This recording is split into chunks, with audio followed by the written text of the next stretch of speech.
Shalom and welcome to our Israel Vision studios here in Jerusalem. And today we're going to be talking about a subject that is very heavy, about Holocaust survivors. We're going to actually be introducing you to Eva Erben, a child Holocaust survivor. This is perhaps something that we don't often remember when we think of the Holocaust. We see the bones, we see the bodies, but we don't remember that 1.2 million Jewish children were lost. How many millions of other children? How many millions of German children? How many millions of German children did Hitler brainwash and use as his brown shirt SS troops? You know, it's been said that the First World War prepared the land for the people, and the Second World War prepared the people to come back to this land. And this land is populated with thousands and hundreds of thousands of Holocaust survivors. And this generation is passing away. And they're very special people, and we're so grateful today to introduce you, our Israel Vision magazine audience, to a very special lady, and her name is Eva Erben, a child Holocaust survivor. What a privilege, Jay, as you say, to be able to share in the lives of these heroes, true heroes of life. Eva was a child. She's going to tell you her story, and enjoy it if you can. It's interesting that Eva is actually introduced to us through our family in Denmark, who were also in the camp of Thredenstadt, which makes it a very personal experience for us. And that is our hope, that you will also look at the Holocaust through new eyes, the eyes of a child. When the war began, we had a nice life in Czechoslovakia, in Prague. And from there we went to Terezin. In Terezin we spent nearly 4 years when the typhus epidemic started, and all the men were ordered to go and build another camp. So the men about 18 to 50 went from Theresienstadt, and my father went too. And after 2 weeks, the German told us if we want, we can go after the men. There will be a transport arranged that we can join the men and be again together. Everybody wanted to go, and so we came to Auschwitz. We never saw the men, and I never saw my father again. In Auschwitz we stayed, I don't remember exactly how long. I think it was 2 weeks, and after selection we went to Gross Rosen. It was a camp deep in the woods, and the women were walking there they were lifting the snow and so on. On the end of March we had shooting and airplanes, and everybody was saying the front is coming nearer, the American or the Russian are coming, and it is coming the end of the war. So we were very, very happy, and it gave us as a stretch to live. And suddenly next day they really come some cars, and they looked very much like the American jeeps, but it were German, these young SS boys, these dogs, and the death march started from this day. It was in January, I think, end of January, and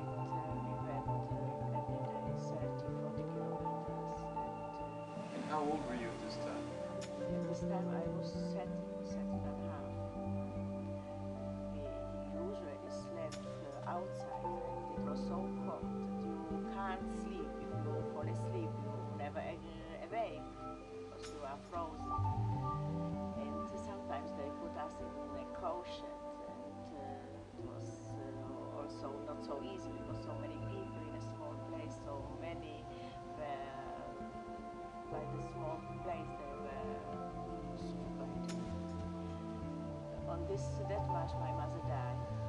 And the next day they put us again in a caution. I was very cold and very weak.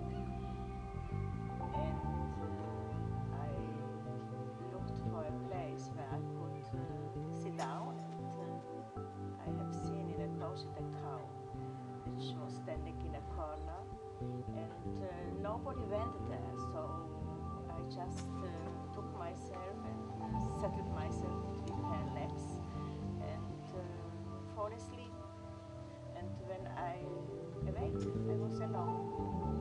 They left, and nobody found me, and I didn't know.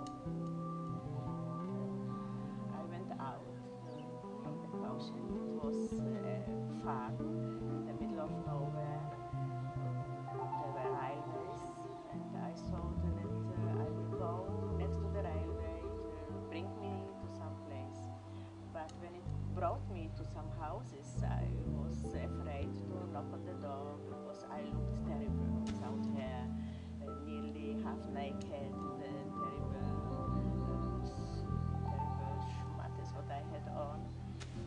And I didn't knock. I went faster and farther, and on the way I met a German soldier, a young boy, which was a deserter, and told me that the war is lost for the German, and a little bit more that he wants to disappear, to get rid of his uniform, and to start a new life. And he gave me coffee with milk and sugar, which nearly killed me because for such a long time I didn't know what is milk and what is sugar.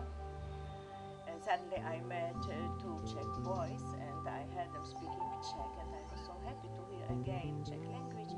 Started to cry on them, and I know also Czech, I'm also Czech, and they were looking at me, and one said to each other, look, we met a corpse, and asked me from where I am coming, and when I started to tell them, so they made like this, that I'm not at all okay in my head, but they told me that there is a village very near which is Czech, and that I should go with them, but I couldn't come with them, so they told me the way, that I should go through the woods, that it is not safe, there's still German there, that I should go around, but I didn't find the right way, and I somehow came to a small hut where a young soldier came out with his gun on me, and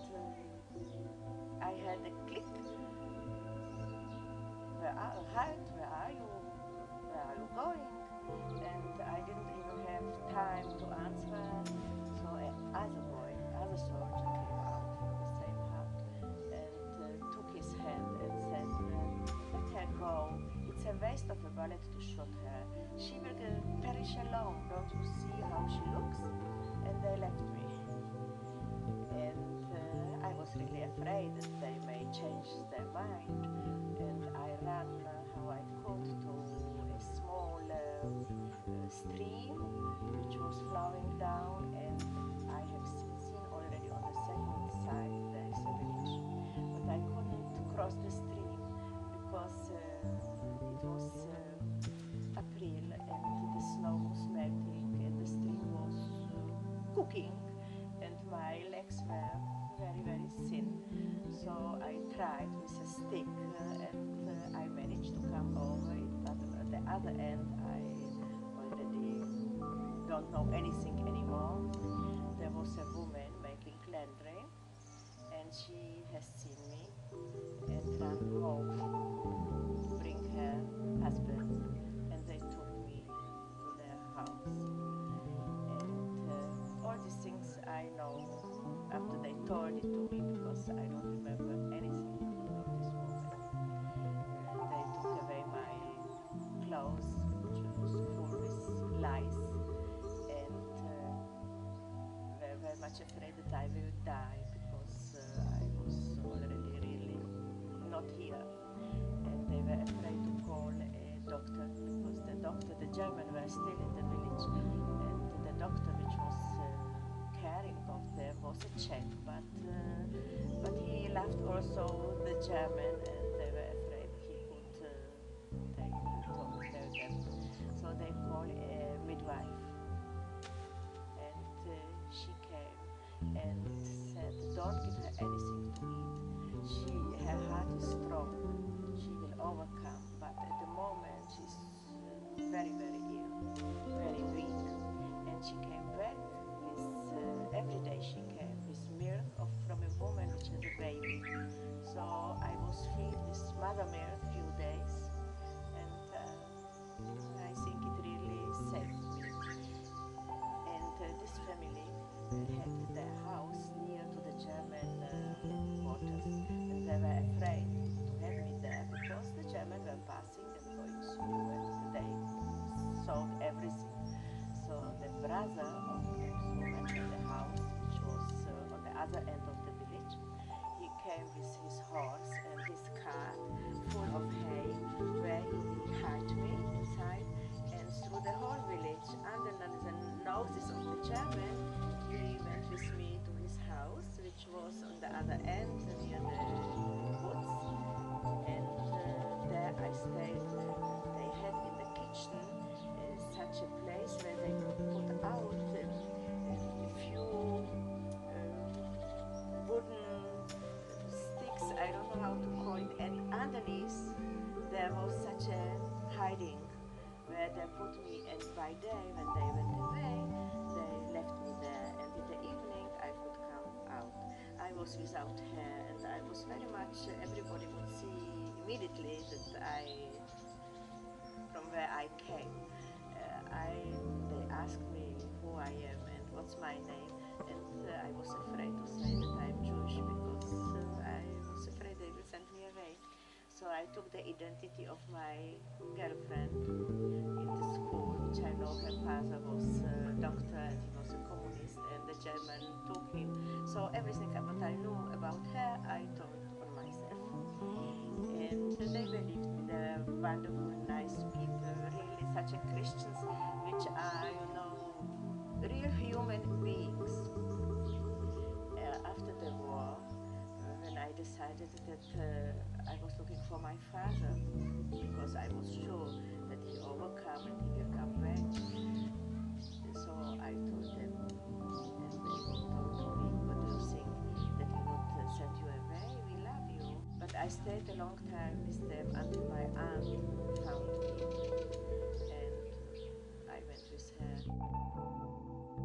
If there wouldn't be Hitler in the Second World War, I think that all people like me would suddenly not come to Israel, because we were happy Jewish, Czech Jewish, which were living in Czechoslovakia, and many like me in Poland or Hungary, Yugoslavia, were Jewish, but with no Zionist intention to come and build a country for themselves.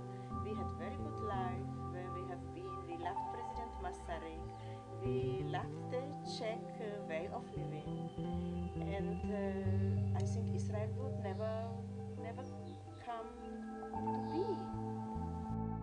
I think that upbringing and nice memories of childhood are very, very important, because you can applicate afterwards your life, even if you are hungry and you are cold and miserable. There is another way of living. There is another kind of being alive, and it gives you hope, and you want it. I had it with my children, and I went to the army, and to be in the army, it's not the easiest thing here, not for the children and not for the parents, but the hope and the love and the giving is so important that it keeps you, it takes you away from the moment of misery and brings you to happier days. If you let yourself to overcome by the situation, you are nearly lost. But if you keep going in a way of hope, it gives you strength. this is my message to young people, not to take on drugs, not to be so unhappy that you just don't know what to do with yourself, because nobody can really help you. Nobody can sometimes help you. We didn't have a psychological treatment. We did not even after the war. You must be strong enough to come somehow out of this, because your mind, they can't capture.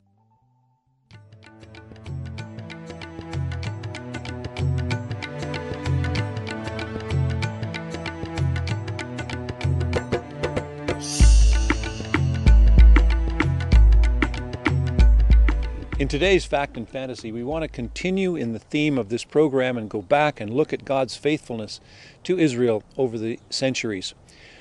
One of the scriptures that comes to mind is Isaiah 62, which says that as a young man marries a virgin, so shall your sons marry you, and the bridegroom rejoices over the bride, so shall your God rejoice over you. And as Israel has come back to the nation, it's like the men and women that have come here have been married to the land. Please notice in this sequence the faithfulness of God to the Jewish people over the centuries. The mountains of Israel that were once clothed with forests, olive groves, vineyards, and prosperous villages, and immortalized by the psalmist David, became desolate and eroded crags. During the long winter of dispersion, which lasted 1900 years, repeated invaders denuded the hills and mountains of the dense forest and life-giving agriculture. While the Jewish people were scattered among the nations, the land sank into utter desolation. Nation after nation fought for possession of the strategic strip of land that the Bible says actually belongs to God. Thus says the Lord God, surely in the fire of my jealousy have I spoken against the residue of nations, which have appointed my land into their possession. Ezekiel 36:5. Interestingly, the title deed for the Holy Land is in reality a joint tenancy. It was God's, who gave it to Abraham and his descendants as an everlasting possession through an eternal covenant. God spoke to the father of our faith, known in Hebrew as Avraham Avinu. For all the land which you see, I give it to your descendants forever. Genesis 13:15. However, because of disobedience and unbelief, the land of Israel was closed to the Jewish people for 1800 years. And due to neglect, it became a barren wasteland of malarial swamps and hostile deserts. Except for the nomadic Bedouins, it was largely uninhabited. Even so, tiny groups of Jews lived here and there. But the miracle transformation of Israel from rolling sand dunes and boggy marshes to a land now tilled and sown and dotted with prosperous settlements was foretold by Isaiah.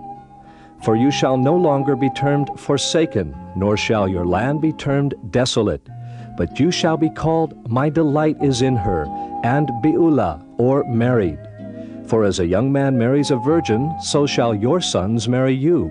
And as a bridegroom rejoices over the bride, so shall your God rejoice over you. By the late 1800s, persecution of Jews in Russia, the Ukraine, and Poland began to push the sons of Abraham toward Israel as the first waves of Aliyah, or immigration, began arriving in the Holy Land. In 1897, Theodor Herzl, a secular journalist from Vienna, Austria, convened the first Zionist Congress in Basel, Switzerland. He made a political appraisal that within 50 years the Jewish state would be established. Herzl's prophetic declaration met with universal ridicule. However, 50 years later, in November 1947, the UN General Assembly voted in favor of the founding of the State of Israel. 5 months after that, on May 15, 1948, Herzl's prophecy materialized as David Ben-Gurion proclaimed the birth of the State of Israel. This event is even more amazing in that it occurred less than 10 years after Adolf Hitler boasted that he would build his German Empire on the graveyard of the Jewish people. 10 years after 6 million European Jews perished in the Nazi Holocaust. Jeremiah chapter 30 describes this tragic adversity as the time of Jacob's trouble. However, the euphoria of Jewish statehood was short-lived as 5 Arab armies attacked the Jewish people of the fledgling state, who were outnumbered 80-1 in the War of Independence. The fact that Israel was able to survive such odds was of biblical proportions.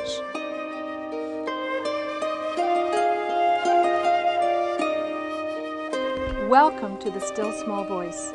Today we're thinking particularly of the children survivors of the Holocaust.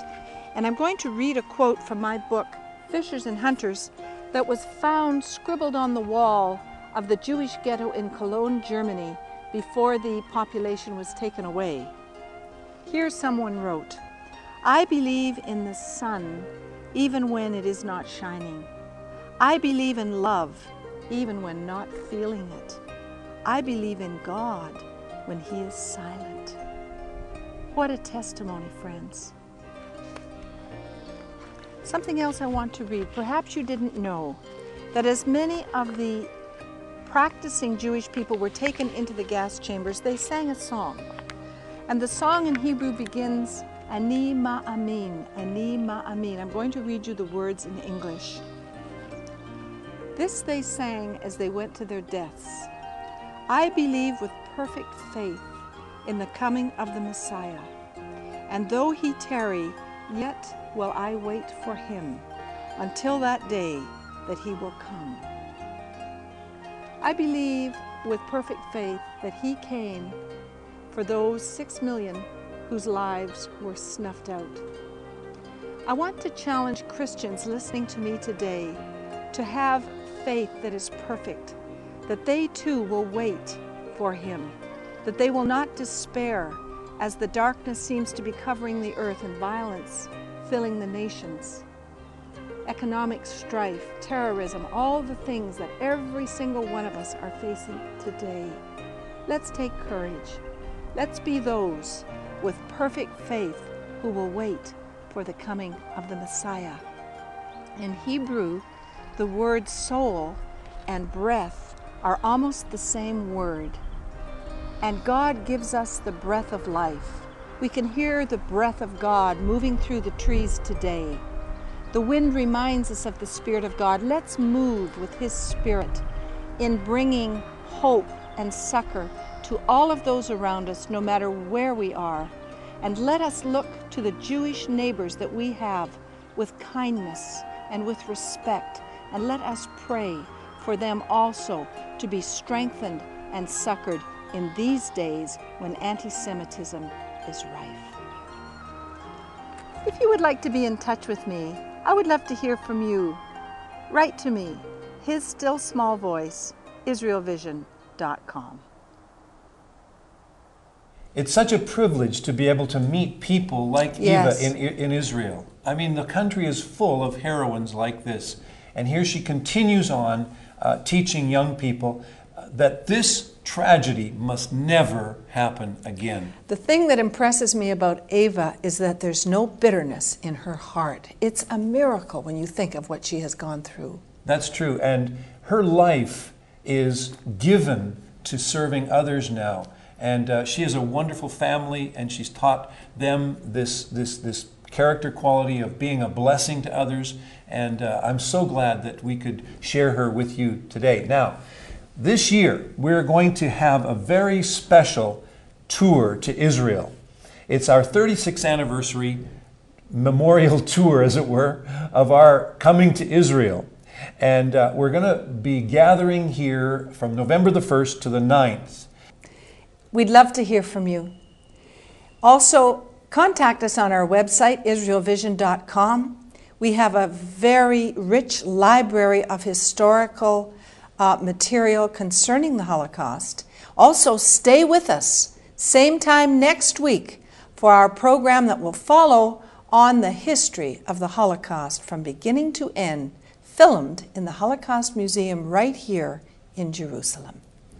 So we want to say to your home, shalom from Jerusalem. Yes. And we want that God's blessing would rest and remain upon you and your entire family as you watch and pray for the peace of Jerusalem. Shalom from Jerusalem. Shalom.